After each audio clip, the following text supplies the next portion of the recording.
기사를 하나, 연구 결과를 하나 인용해 왔는데요.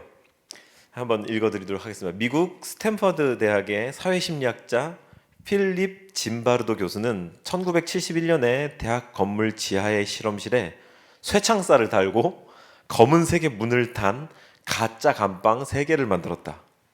그리고 실험에 참여하는 대가로 일당을 준다는 신문 광고를 내서 지극히 일반적인 대학생 실험 참가자 24명을 선발했다. 연구진은 실험 참가자를 반반씩 나눠 간수 역할과 죄수 역할을 맡게 했다. 이들에게 정해준 실험 규칙은 아주 간단했다. 간수의 경우 죄수에게 어떠한 물리적 폭력도 사용할 수 없고, 죄수의 경우 간수의 말에 무조건 순종해야 한다는 것 뿐이었다.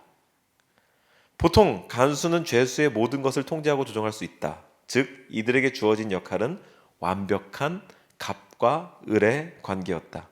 실감나는 실험을 위해 죄수의 머리에는 스타킹을 뒤집어 쓰게 했고, 이게 왜 이렇게 했는지도 모르겠는데, 또 간수 역할을 맡은 이들에게는 역시 실제의 간수처럼 간수복, 호루라기, 경찰봉, 선글라스가 지급됐다.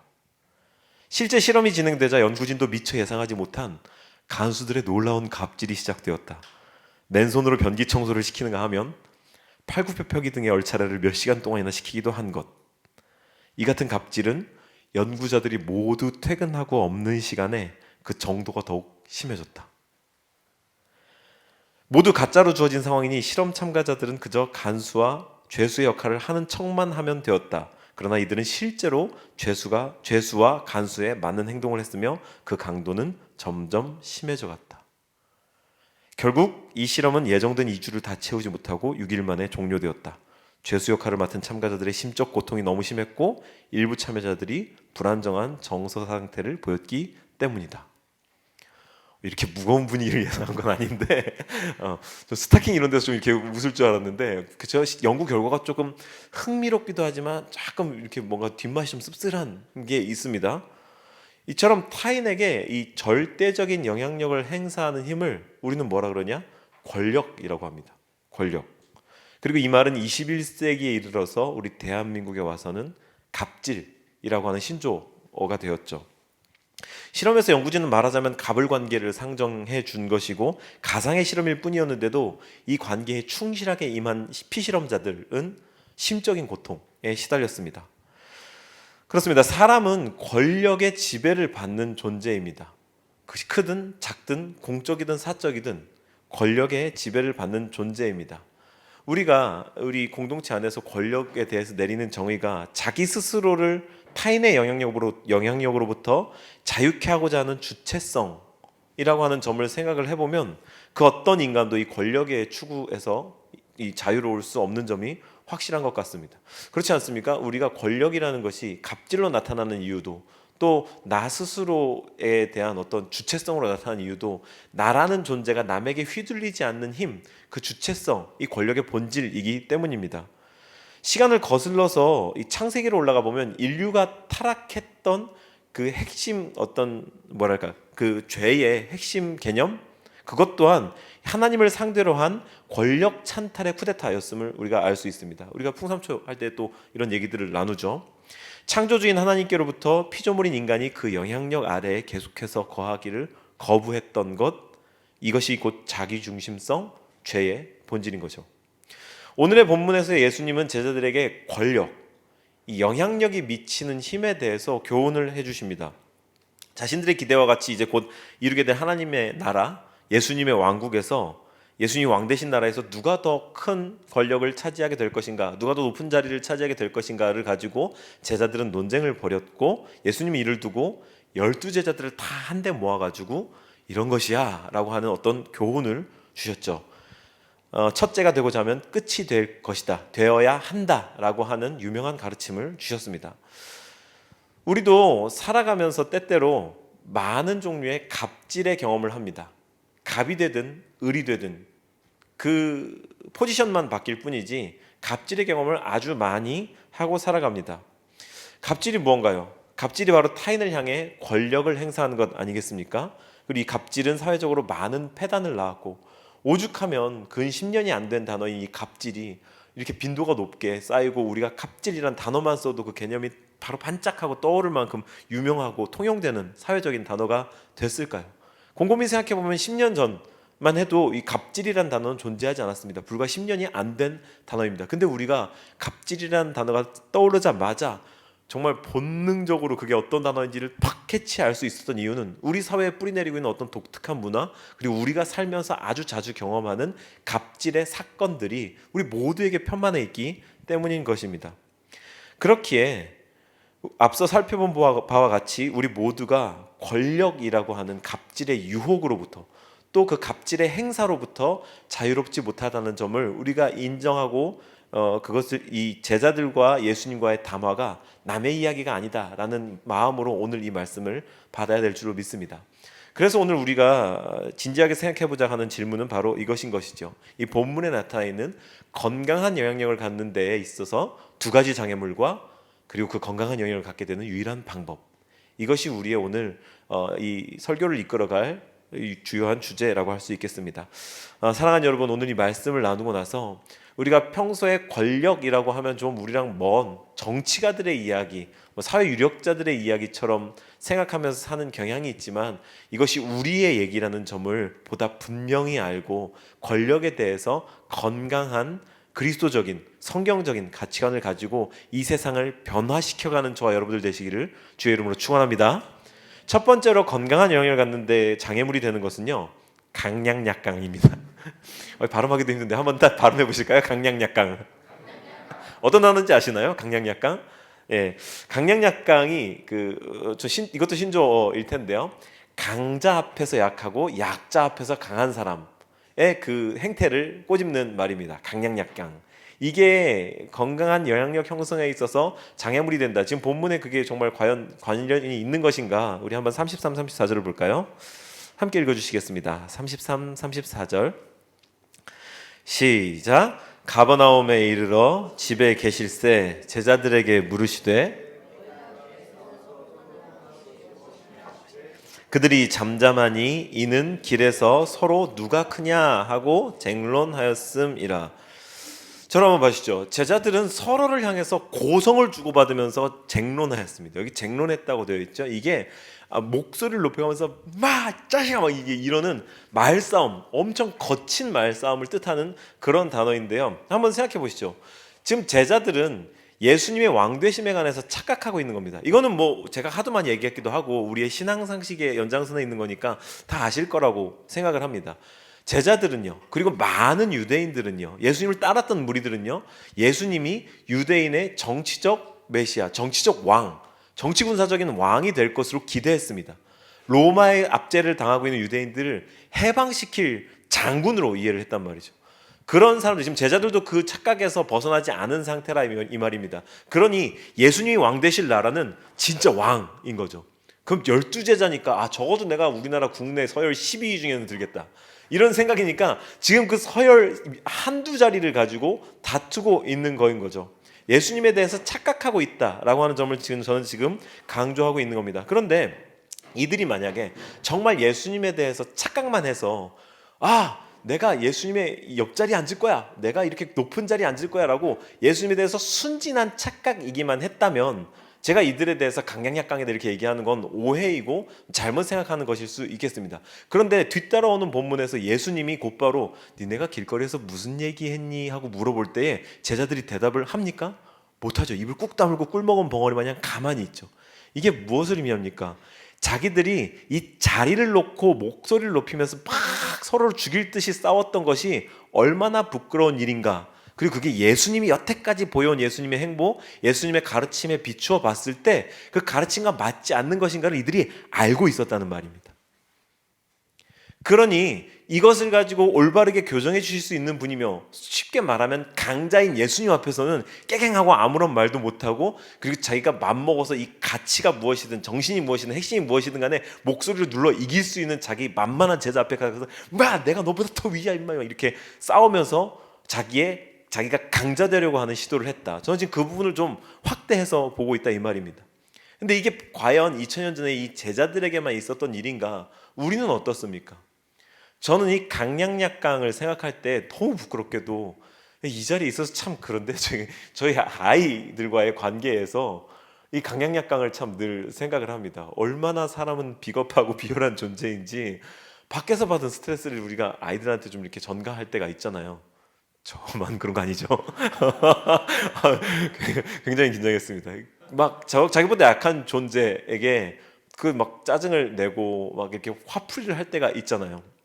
그럴 때 얼마나 내가 이 말하자면 이걸 권력으로까지 확대해서 볼 수 있을까 비약이 아닐까라는 생각을 하지만 아닙니다.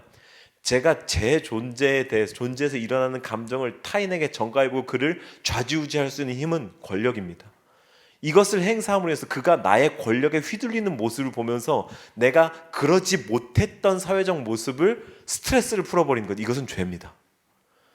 그래서 제가 이 말씀을 비춰보면서 강약약강이라는 단어 앞에서 얼마나 부끄러웠는지 몰라요. 제자들은 본능적으로 자신들이 옥신각신하는 종류의 권력을 향한 사모함이 순수한 동경, 예수님을 따르는 것이 아니라 그것이 잘못된 추구라는 것을 알았습니다. 탐욕이라는 것을 너무나 잘 알았습니다. 싸웠다는 사실 그 자체가 민망한 게 아니라 상대를 봐가면서 싸웠다는 게 부끄러웠던 것이죠. 상대를 봐가면서. 이게 얼마나 비겁하고 우스운 표현입니까? 우리 역시 그렇지 않습니까? 상대를 봐가면서. 오죽하면 속담으로도 있습니다. 누울 자리를 봐가면서 다리를 맞는 뜻인가요? 그런데 상대방을 봐가면서 이게 갑질의 되게 중요한 특징입니다. 상대방이 나와 싸움이 될 것 같지 않으면 싸우지 않죠. 제가 블랙박스를 이렇게 찍어서 제보하는 채널들에 나오는 것 중에 아주 인상 깊게 봤던 사건이 그겁니다.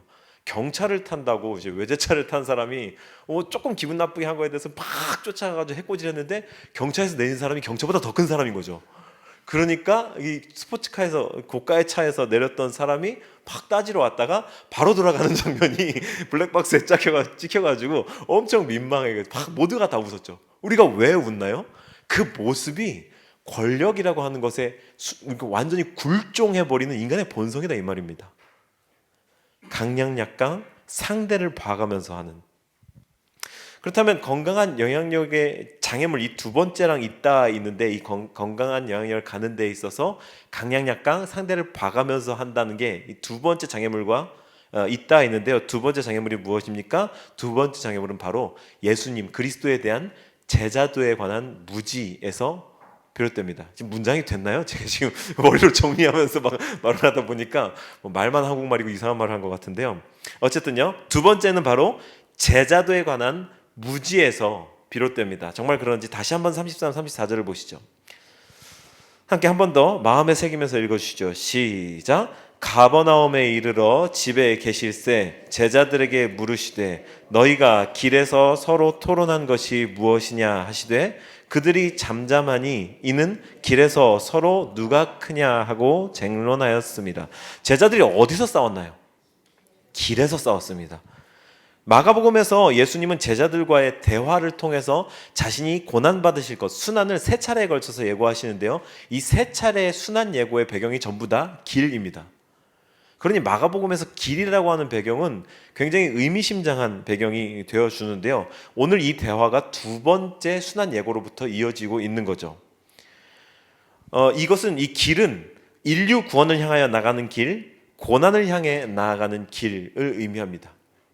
그런데 인류 구원을 향해 나가는 길, 고난을 향해 나아가는 길 위에서 예수님은 고독하게 그 길을 가면서 점점 마음의 각오를 더해가고 계시는데 옆에 있는 제자들은 같은 길을 가면서 동상이몽을 하고 있는 거죠. 이 길이 어디로 향하고 있는지를 모르는 겁니다. 제자가 가야 할 길, 제자가 취해야 할 도리에 대해서 완전 딴판으로 생각을 하고 있는 겁니다. 영향력, 권력은요, 힘의 불균형에서부터 옵니다. 힘의 불균형. 힘이라는 것이 있는데 어느 한쪽이 힘을 더 갖기 시작하면 힘을 더 갖지 못한, 덜 갖게 된 상대방은 우리가 말하는 을이 됩니다. 그리고 힘을 더 가진 쪽은 갑이 되죠.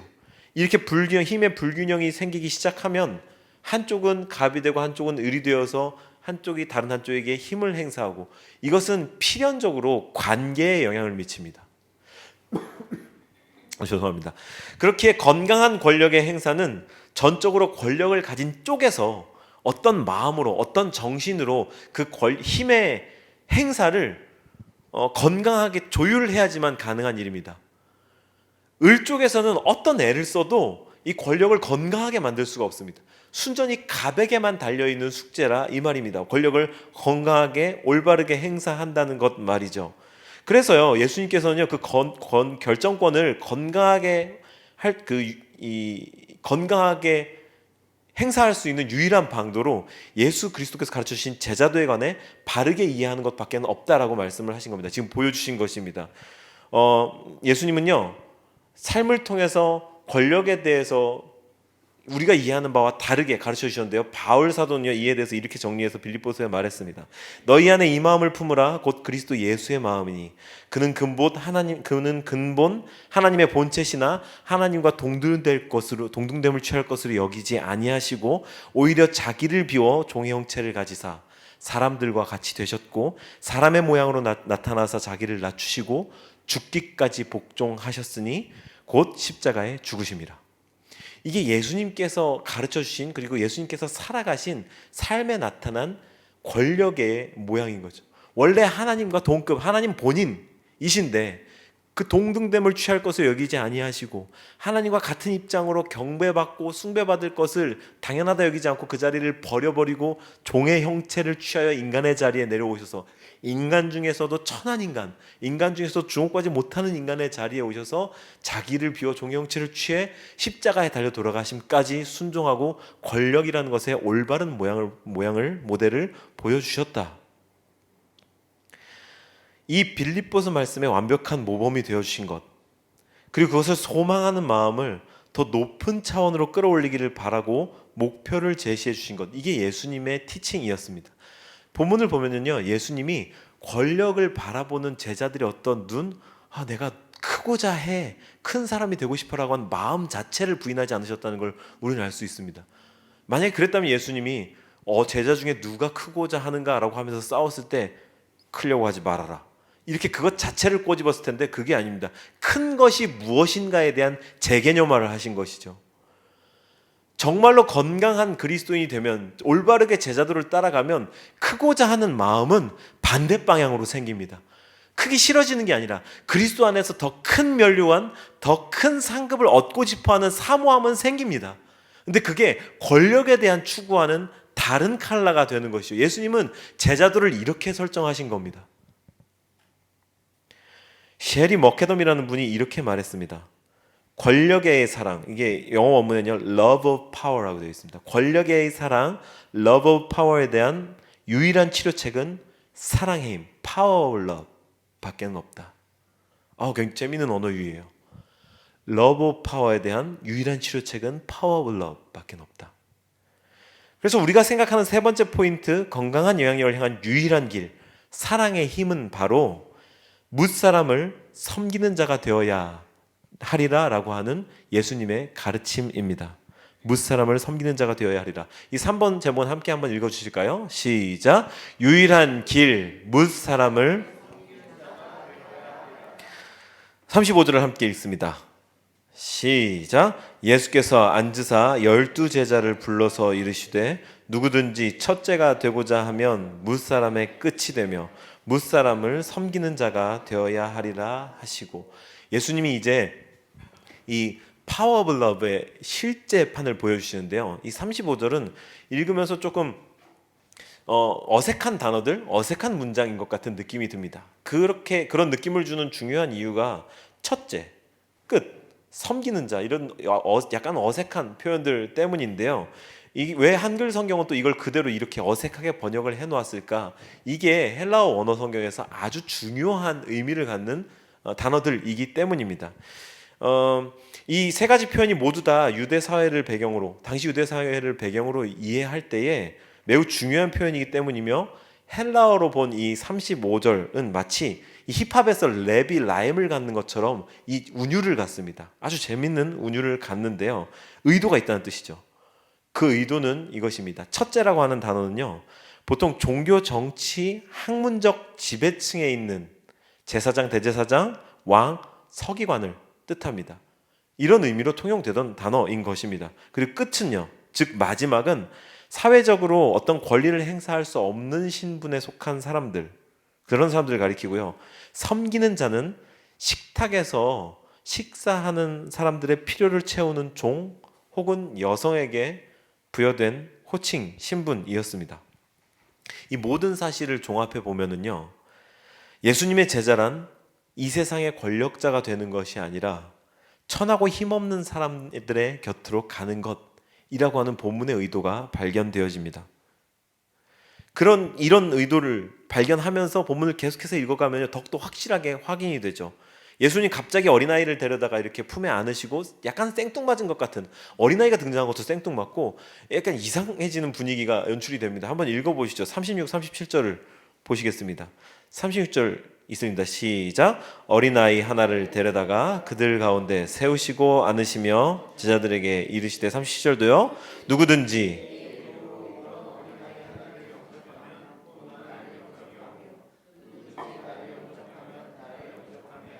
나를 보내신 이를 영접함이니라. 저를 한번 봐주시죠. 이 본문이 어린아이가 등장한 것, 그리고 예수님이 어린아이를 영접하라고 말씀하신 것 때문에 어린아이 같은 믿음, 순수함, 어린아이를 존귀히 여기 이런 종류의 본문으로 많이 오해받아 왔는데요. 주님은 지금 여기에서 어린아이를 순수함과 순진함의 상징으로 등장시키신 게 아닙니다.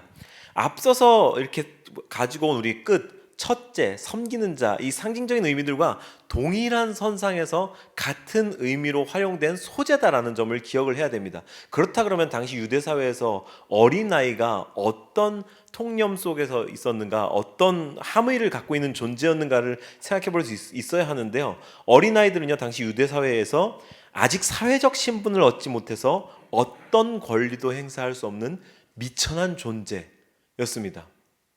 다시 생각을 정리해 보시죠. 첫째는 사회적으로 막 이런 사람들, 그런데 끝이 되어야 한다. 완전히 어떤 자기 권리를 주장할 수 없는 사람들, 그리고 섬기는 자가 심지어 돼야 한다. 그 권리를 주장할 수 없는 사람들보다도 못한, 그들의 식탁마저 섬겨야 하는 종. 그런데 그런 사람들이 어떤 사람들이냐? 이 어린아이와 같이 사회적으로 어떤 권리도 주장할 수 없고 자기의 신분도, 심지어 인구를 계수할 때조차 숫자에도 들어가지 않는 비존재 취급을 받던 그런 사람들, 미천한 존재, 그런 사람들을 교회 공동체에서 섬겨야 하는 것, 그것이 그리스도의 제자도이다, 그리고 그것이 권력의 올바른 행사다라고 하는 것을 예수님이 보여주신 거죠. 우리에게도 이런 면이 있습니다. 소위 나이값이라는 것을 기대하면서 이에 부응하지 못하는 사람들을 향해서 이렇게 너 애냐? 이런 말 할 때 있죠. 우리도 어린아이를 이런 개념으로 사용할 때가 있습니다. 그럴 때 보통 어린이나 아이라고 안 그러죠. 애새끼라고 그러죠. 이제 그럴 때 우리도 되게 비하해서 이야기할 때가 있지 않습니까? 이렇게 미천한 존재, 아직 자립하지 못한 존재, 연약한 존재, 이것을 어린아이로 본 거죠. 예수님은 그러한 존재로서의 어린아이를 이 모임의 가운데, 12제자를 가르치는 모임의 가운데에 등장시키셨습니다. 그리고 그를 안으셨죠. 이것도 매우 중요한 의미가 있는 예수님의 행동이었던 겁니다. 예수님은 그 어린아이와 같은 존재, 즉 사회적으로 소외되고 자기의 권리를 주장할 수 없으며 연약한 존재들을 교회 공동체의 중심에 품어야 한다라고 하는 사인을 주신 겁니다. 왜 이런 사인을 주셨습니까? 우리는 이 사건을 한 발 물러서서 되게 거시적인 관점에서 계속해서 봐야 합니다. 제자들은 자기 자리를 두고 지금 싸웠습니다. 예수님은 그것을 꼬집은 말씀의 연장선으로, 그 가르침의 연장선에서 지금 이 액션을 보여주신 거고요.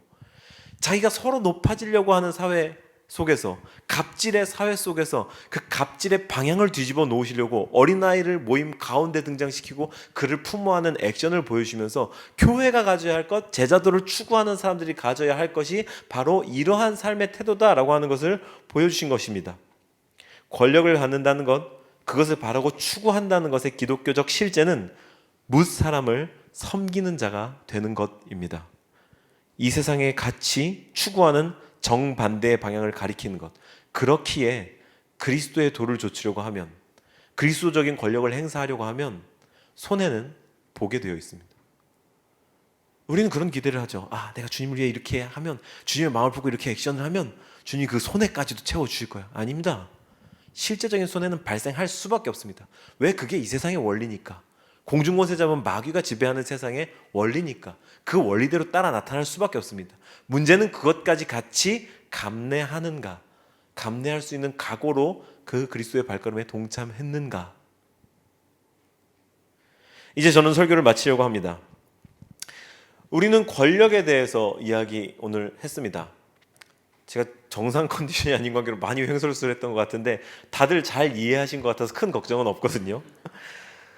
숭고하고 높은 가치를 도전할 때면 너무나도 높아 보이는 이상과 그렇지 못한 내 현실 사이의 괴리 때문에 사실 좀 좌절하곤 하죠. 저도 이 말씀을 준비하면서 사실 평소보다 더 어렵고 심적으로 부담스러웠던 이유가 탁상공론 같다는 기분 때문이었습니다. 맞는 얘기잖아요. 맞는 얘기를 하는 게 이 강단과 설교자의 역할과 몫입니다만 맞는 얘기만으로 끝나는 건 앞서서 저보다 많은 선배님들과 또 많은 교회들이 충분히 그것도 넘치게 더 잘도 해왔습니다. 근데 맞는 얘기를 하는 게 아니라 살아내고 싶어서 어떻게 이 말씀을 우리의 삶에 가지고 와야 될까? 그게 너무나도 고민이 되어서 정말 힘들었습니다. 그럼에도 뾰족한 수를 발견하지 못했다는 게 더 큰 문제이기도 하죠. 그런데 그렇게 제 마음이 낙심될 때 제자들이 얼마나 평범 이하의 인간들이었는가를 갑자기 발견하게 됐습니다.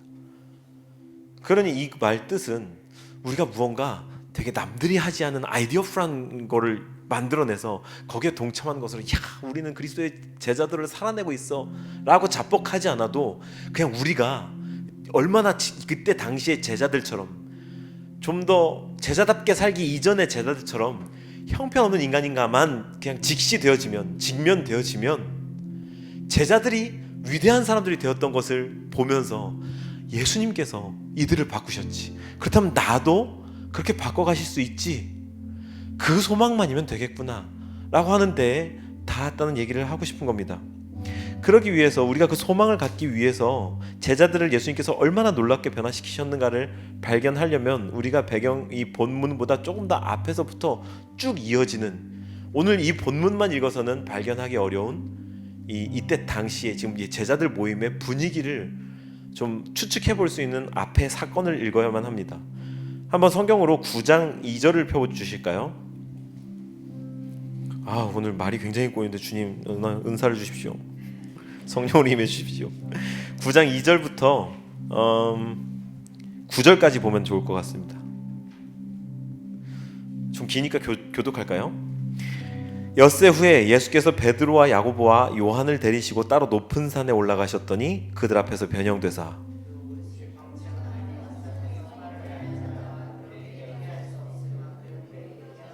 참 재밌는 표현이죠. 이에 엘리야가 모세와 함께 그들에게 나타나 예수와 더불어 말하거늘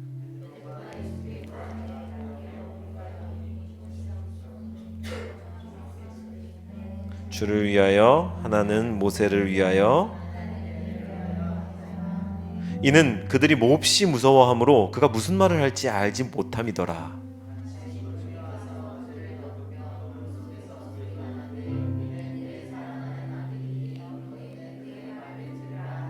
문득 둘러보니 아무도 보이지 아니하고 오직 예수와 자기들 뿐이었더라. 시작.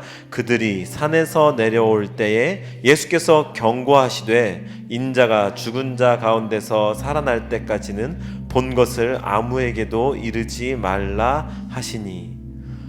이처럼 한번 봐주시죠. 어떤 이유에서인지 예수님이 제자 3사람만 데리고 산에 올라가셔서 아주 특별하고 독특한 영적인 경험을 하게 해주십니다. 이 제자들 셋이 얼마나 황홀했는지 자기가 무슨 말 하는지도 모를 만큼 황홀경에 빠져서 환상이었는지 실제였는지 사건을 경험을 하게 된 거죠. 그리고 예수님께서 그 사건 후에 산에서 내려오시면서 아무한테도 말하지 마, 내가 부활할 때까지는 아무한테도 말하지 마 라고 그 입술을 단단히 단속을 하셨습니다. 이게 이 본문보다 앞서서 지금 연장선에서 계속 이어져 오고 있는 사건의 선행사건이라는 말씀을 드리고 있는 겁니다. 무슨 말씀이 드리고 싶은 거냐면요, 예수님이 왜 3사람만 데리고 올라가셨을까? 그리고 이 3사람은 예수님이 돌아가실 때 혼비백산에서 흩어진 사람들 가운데 하나이며 어쩌면 오늘 내 자리가 더 크냐 네 자리가 더 크냐 중에 한 둘이었을 수도 있습니다. 둘이었을지 셋이었을지. 그건 본문이 복음서들이 알려주지 않아서 모릅니다만 어쨌든 우리는 이 세 사람이 자기에게 일어난 독특하고 특별한 영적인 경험 때문에 남들보다 좀 더 우월감에 도취되어 있었을 수 있겠다라는 추측을 충분히 해볼 수 있습니다. 제자들 사이에서 내가 더 높다, 내가 더 특별한 경험을 했다, 내가 더 영적인 경험을 했다, 내가 더 믿음이 좋다, 내가 더 봉사를 많이 한다, 내가 더 이런저런 일들을 많이 한다, 내가 더 높다라고 하는 우월의식, 경쟁의식이 생기면서부터 이 제자들이라고 하는 그룹은 이상한 그룹이 되었던 거죠. 그리고 이들의 상상의 날에는 내가 예수님 옆에 앉아서 이 나라를 지휘할 거야, 내가 서열 10위 안에 들 거야, 내가 그 중에 3위가 될 거야, 2위가 될 거야 라고 하는 오늘의 엉뚱한 사건을 낳았던 거죠. 제가 주목하고 싶은 바는 이렇게 상관도 없는 길로 전속력으로 달려가던 제자들이 종국에는 주님을 위해서 순교하는 사람들이 되었다. 왜? 그리스도의 죽으심과 부활하심 때문에, 그리스도의 우리 삶에 동행하시며 간섭하시는 역사하심 때문에. 그렇다면 우리도 오늘 이 세상 가운데서 갑질 속에서, 넘쳐나는 갑질 속에 내가 때로는 을이 되고 내가 때로는 갑이 되는 이 복잡한 세상 가운데서 어떻게 해야 할지를 모르고 무엇이 또 소망이 될지, 내 삶의 실천이 발견되어지지 않는 이 설교 속에서, 이 말씀 속에서 정말 나를 이 제자들처럼 변화시킬 수 있는 주님만을 붙든다면, 그 주님이 오늘도 그렇게 하실 수 있다는 사실만을 의지한다면 그 소망 하나만으로도 됐다. 내가 그 소망으로 예수 그리스도를 물들여지기만 한다면 내 삶에서도 점차적으로라도 조금씩으로라도 이 갑질에 대한, 권위에 대한 뒤집힘이 나타날 수 있지 않을까, 그 기대로 살 수 있다는 것을 저는 오늘 마지막 결론으로 남기고 싶은 것입니다. 제자들은 이런 사람들이었고요, 예수님은 육체로서의 마지막 순간에 모든 제자들이 도망가 버리는 경험을 하셨죠. 예수님은 부활하셨고 완벽한 영체로 부활하셨지만 저는 가끔 그런 상상을 해봅니다. 예수님이 육체로서 가졌을 마지막 기억, 마지막 시선에는 그분의 제자들이 한 사람도 없잖아요. 십자가 위에서 내려다보셨을 광경을 생각해 본다면 그분의, 물론 요한이 있고 뭐 이렇게 했습니다만, 그냥 다 도망갔다라는 사실로만 하나 기억해 보자 이 말입니다. 다 도망가 버리고 넘어져 버리고 자신이 3년의 공생애 동안 애써서 가르쳤던 제자들이 우리가 생각하는 정말 믿음 좋은 사람의 모습이 아니었다 이 말이죠. 예수님 그 모습을 못 보고 죽으셨고 부활하셨지만 부활의 증인들은 그 이후에 점차적으로 더 크게 성장해 갔습니다. 당장은 실패한 것처럼 보이는 십자가 단상, 하지만 그분의 죽으심이 모든 것을 이기는 사랑의 파워가 되었죠. 그래서 우리도 지금 당장 변화되지 않는 모습이라 하더라도, 지금 당장 뭔가 큰 변화를 일으켜내는 제자 훈련들이 아니라 하더라도 소망을 걸고 한 걸음 한 걸음 나아갈 수 있는 것입니다. 지금 바로 이 순간 이 말씀을 나누는 오늘 우리의 삶은 교회 공동체는 어떻습니까? 연약한 사람들을 우리 가운데에 두고 그들을 품에 끌어안고 함께 기도하고 있습니까? 아니면 세상과 똑같은 권력의 구조를 향해 나아가고 있습니까? 담임 목사로서 무언가가 발견되거나 어떤 생각이 있어서 의도적으로 준비한 설교가 아니라는 거 그동안의 우리의 관계를 통해 잘 알고 계시리라고 생각합니다. 오늘 본문이 우리에게 주어진 이유를 누구보다도 깊이 고민했습니다. 그리고 이러한 진리가 발견되어질 때 이게 지금 우리 교회랑 상관없는 것 같은데 이런 생각을 정말 많이 했지만, 주님께서 이 말씀을, 이 주제를 우리에게 주시는 것은 우리 안에 그러한 것들이 있기 때문임을 저는 믿습니다. 그러니 저부터 그리고 이 자리에 계신 우리 모두가 다 이 말씀에 반응하면서 한 걸음 더 그리스도적인 권력, 그리스도적인 권력의 행사의 삶을 살아가기를 바라서 오늘 이 말씀을 드렸습니다.